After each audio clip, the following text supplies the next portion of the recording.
Hey everybody, it's your old pal Robert from ThrillRide.com. How you doing? So on a absolutely spectacularly beautiful morning here in Southern California, I'm down in a town called Menifee, which is about an hour and a half east and south of where I reside.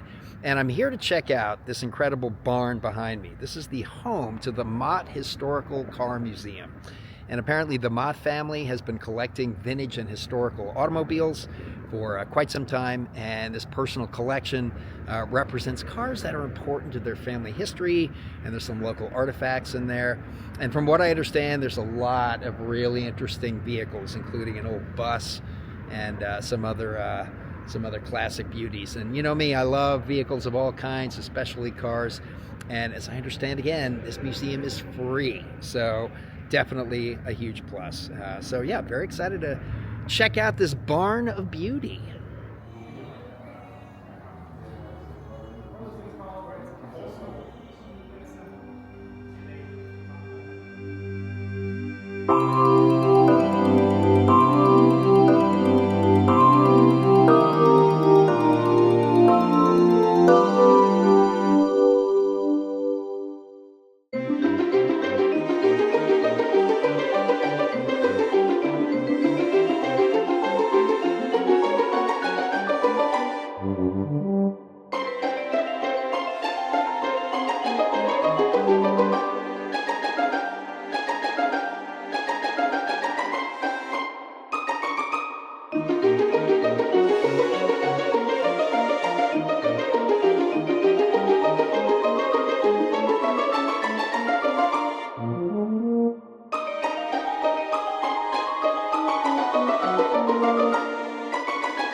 Let's head on in.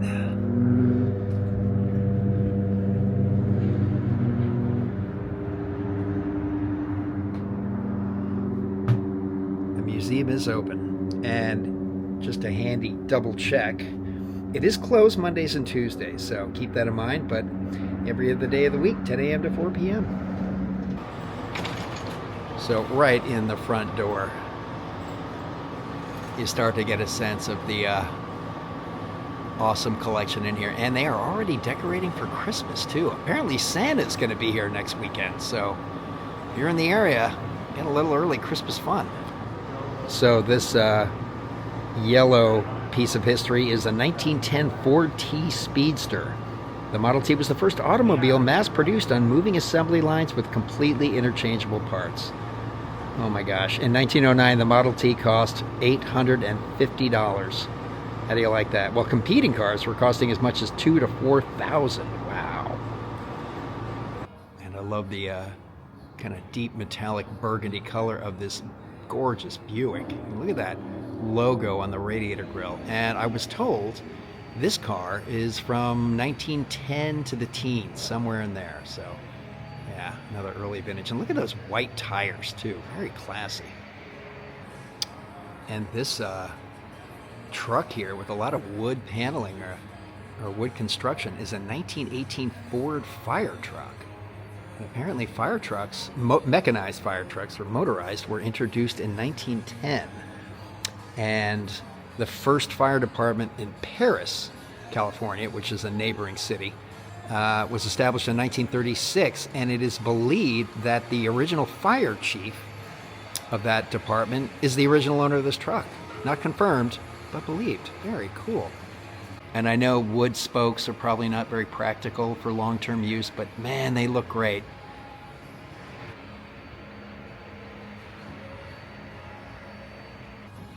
Well, if that license plate is to be believed, this is a 1955 Bel Air Nomad station wagon. And the kind of pale lemon meringue color and that two-tone white roof. Look at those white sidewall tires. And what a front. Just gorgeous. I've said it before in prior episodes, hood ornaments need to make a proper return. That is so gorgeous. And speaking of amazing hood ornaments, check out this lion rampant on the front of a 1926 Franklin Oxford sedan. Yeah, majestic. And this is another two-tone look that I really love. This kind of metallic green and black. Yeah, that's super elegant. I think I saw a car with a slightly similar color scheme at the Metropolitan Museum. And yeah, two-tone paint job's another thing I think we need to bring back strong. Well, this was clearly intended to be a very luxurious vehicle. You can see in the back there are small glass vases mounted on the pillars where you can put in a flower or two to really dress it up. Love that. I'm not seeing a information sign for this pickup truck, but that is another really beautiful color that I don't recall seeing on any kind of vehicle before. I'm not even sure how to describe that, but it's pretty great. And I'm not 100% sure what this means, but I love this Undertaker's placard on the front bumper. Yeah, they do seem to have the cars in collections relative to the time periods they were created, which is kind of cool. So I guess this is all Depression era vehicles here. And here again is the back of that pickup truck. And man, that color, so unique.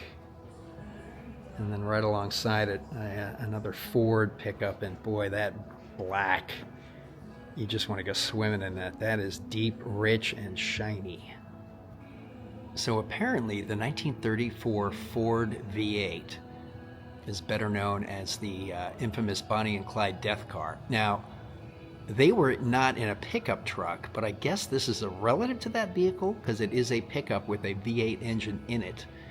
Maybe the first year Ford decided to do that as a challenge to Chevrolet. And what's really cool is not only do you get a little history about the cars, but you also find out a little connection to the Motte family. And it says here that in 1957, Frank Motte purchased the pickup with 34,000 miles from the original owner.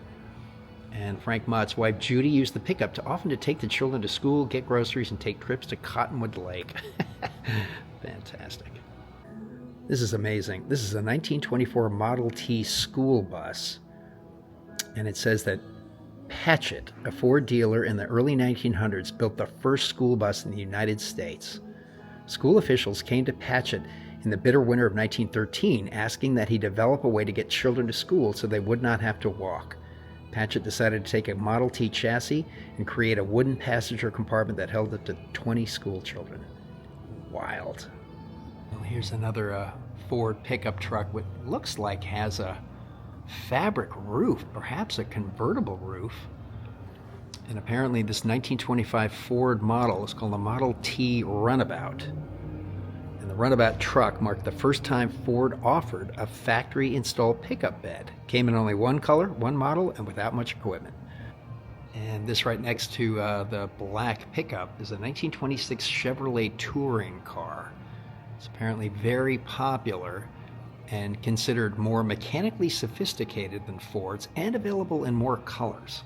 So that's a big plus. Made it a very popular choice back then. So the original sticker price of this car was $510, but in 1951 a member of the Motte family bought it from its prior owner for $15. Pretty good investment. And that owner was wise enough to put beeswax on the wood steering wheel and the wheel spokes to keep them from deteriorating. So it was in pretty good shape. This is a 1928 Ford Model A, and it was the first time, I guess, they offered a closed cab pickup to the public. Top speed was 60 miles an hour with 40 miles to the gallon. Not bad.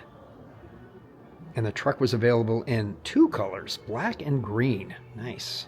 Well, this drop-dead stunner is a 1928 Packard 4-43 Club. Packard built automobiles that were considered to be America's finest, highest-priced luxury automobiles from the 20s to the 30s. The purchase price was $4,450, and each body was designed in studios and individually built. There were no numerical limitations to the colors and fabrics offered to the purchaser. Wow. Known as one of the first cars to travel coast to coast in comfort. Amazing. If I had to give an award to best hood ornament in this collection, I think we have a winner here with this Packard. That's a piece of sculpture right there. This 1931 Ford Victoria was considered one of the most desirable body styles of the Model A due to its stylish design and dependable mechanics. The car came with mohair upholstery, 2 bud vases, and silk roller shades on the 3 rear windows for passenger comfort. So it looks like this canvas compartment in the back is sort of a de facto trunk storage container. Interesting.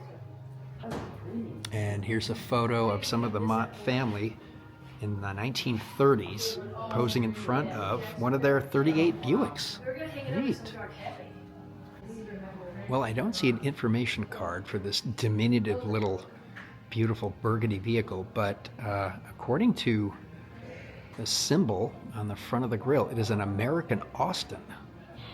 And that is not a mark I am that familiar with, but really cute.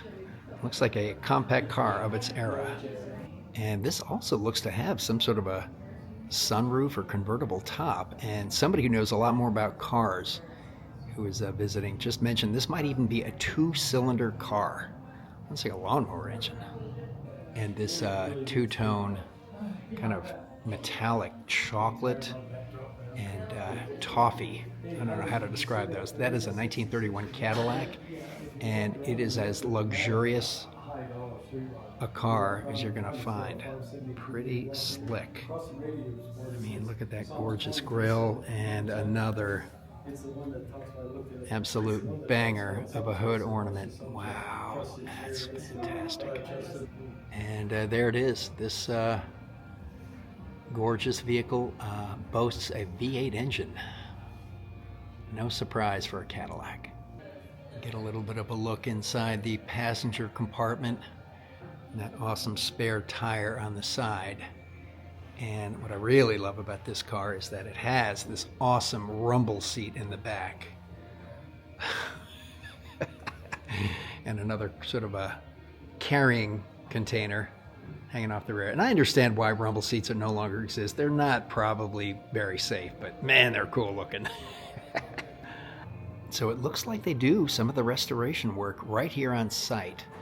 And sitting in the bay is a 1966 Chevelle Supersport, the SS, in some of the most beautiful bright red, give me a ticket paint color that I've ever seen. That is gorgeous.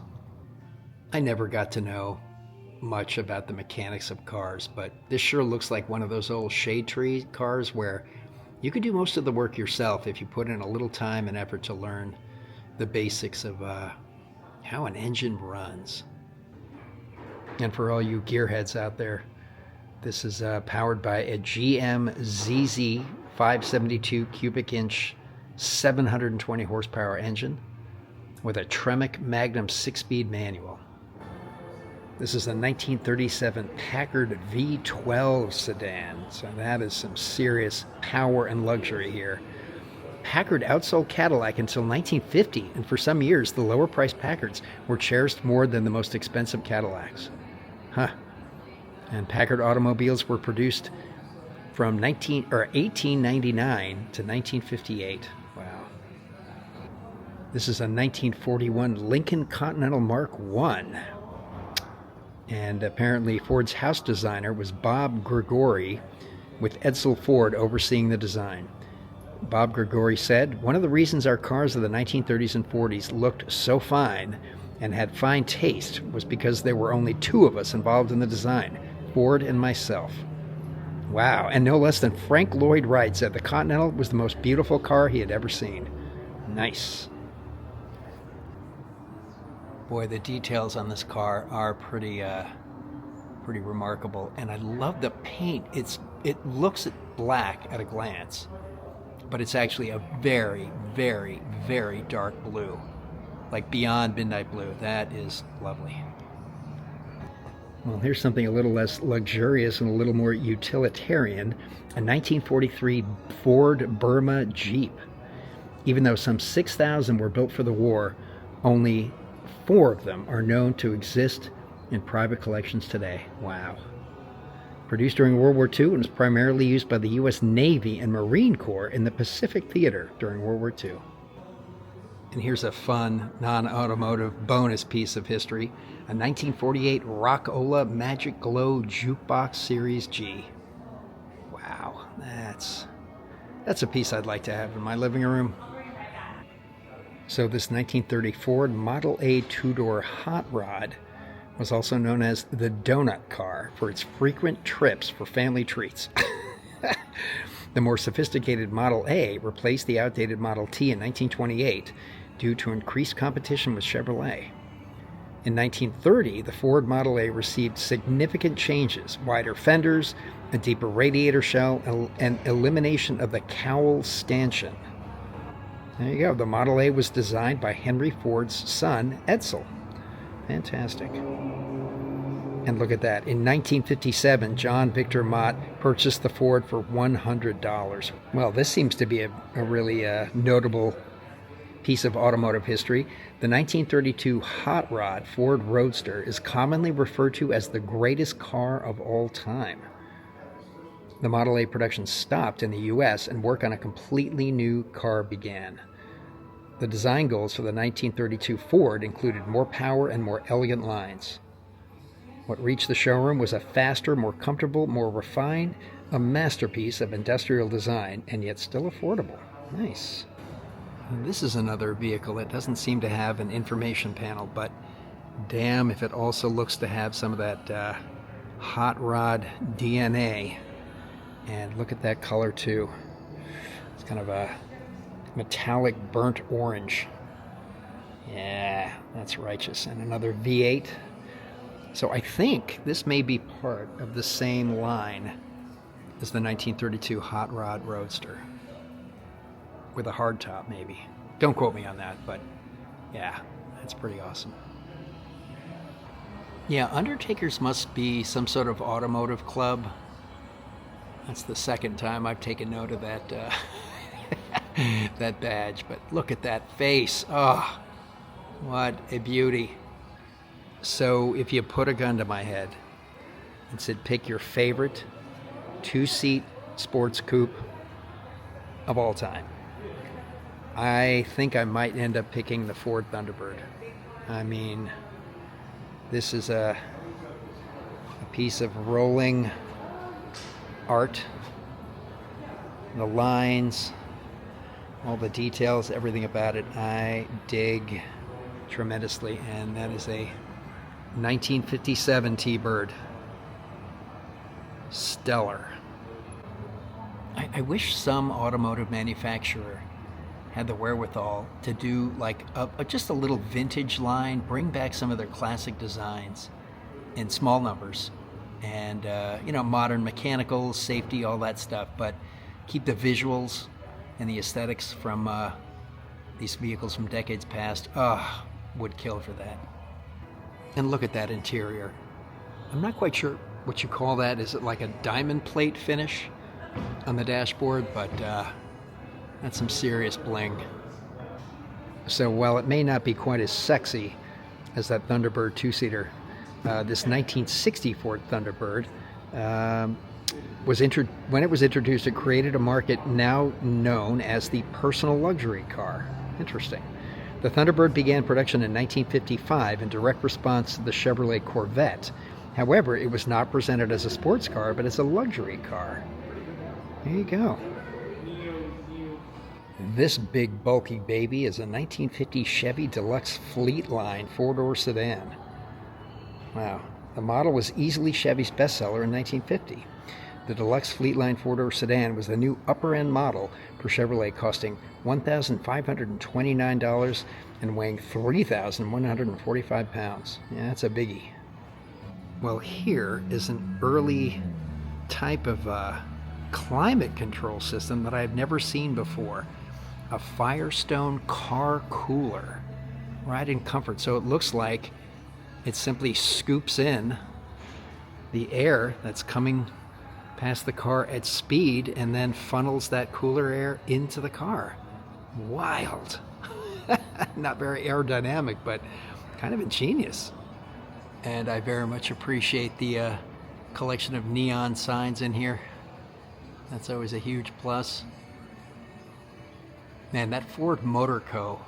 neon, the white one on the left, that's really something special. And it looks like this is the last car to enjoy here, a 1958 Chevrolet Impala. Chevrolet sold more than 1.1 million cars and continued to dominate the low-priced car market. Although 1958 was a recession year, Chevrolet sales were strong, and the new line Impala series accounted for more than 15% of those sales. The Impala was distinguished for many years by its symmetrical triple taillights. Awesome. And I know it's not quite the same as the 58 Plymouth Fury that was pristine, but you get a little taste of that same look with this Impala, which I approve of. She is pure evil. She is Christine. And back in the corner here, they have a teeny tiny little cinema movie theater. And inside, there's a free looping history We are here at the Motte Historical Museum of Highway 74 in Menifee, this collection. The museum is home to dozens of classic cars, as well as the rich history of the valley. We are joined by Leon Motte, the owner of this historical museum. He tells us a little bit more about the history of the barn. Yeah, the barn was built in 1985. My wife, Darlene, and I wanted to build a produce market, and we met with Robert Morris, and he built the building for us in 1985. And right outside the theater, they have a very early version of a pinball machine. I'm not quite sure you'd call this a pinball machine just yet. There are no flippers, but there is a plunger, and there is a table of holes to try to nudge the ball into. And look at this. Back in the day, one ball, a nickel. And so, on this little upper balcony, this is where we'll find a collection of local historical artifacts. So, let's take a quick peek up in here and see what they got. There we go. Motte Heritage. Motte Reserve dedicated here. Yeah. So they do have a long history in the area, this family. Yeah. Okay, here we go. So undertakers are indeed some sort of a club. Neat.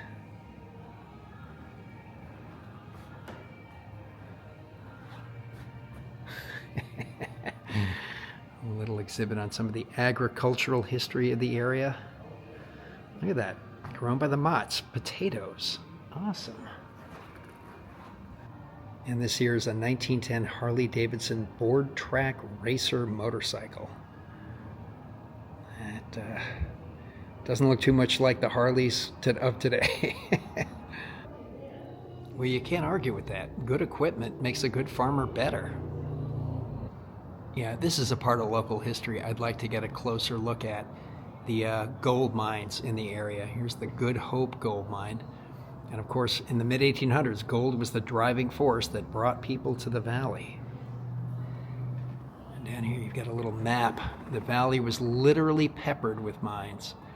Man, and I'm sure there are some remnants to check out. Yeah, I need to look into that some more. Even though it's festively decorated for the holidays. This little box is a City of Paris jail cell, apparently. Looks to be portable. And of course, from up here on this balcony, get a nice view down into some of the collection. Yeah. This is pretty amazing. And it's free! Come on! I love that so much. Although they do suggest a donation of $10, which gets you a wall calendar. And I'm definitely going to pop for that. Yeah, along with all these beautiful cars, I'm learning that the Motte family had a pretty important part of local history. And here's a plaque that honors the Motte Rimrock Reserve, University of California Natural Land and Water Reserve System, dedicated April 11, 1981, in recognition of the generosity and continuing interest and support of Charles L. and Audie M. Motte. And up there is a beautiful interpretation of the actual Motte family tree as a tree. Very nice. Well done, Motte family. Well done. Of course, with the end of the year coming, it was time to upgrade my calendar anyway, and for $10 to pick this up and help support the cost of maintaining this collection, I'm more than happy to do so. Pretty awesome. All right, I think that is going to bring this one to a close. So, as always, thank you so much for coming along. And I hope you enjoyed a look around at some really gorgeously maintained and preserved vintage automobiles. Yeah, this collection here is pretty solid. And I can only say again, the fact that it is free is a major bonus. And not too far from LA, so it's worth the trip out here, believe me. Yeah, loved it. And of course, that you're still here watching warms my heart so much. And I would only ask that you might consider giving the video a like, and maybe sharing, and even subscribing. That would be spectacular.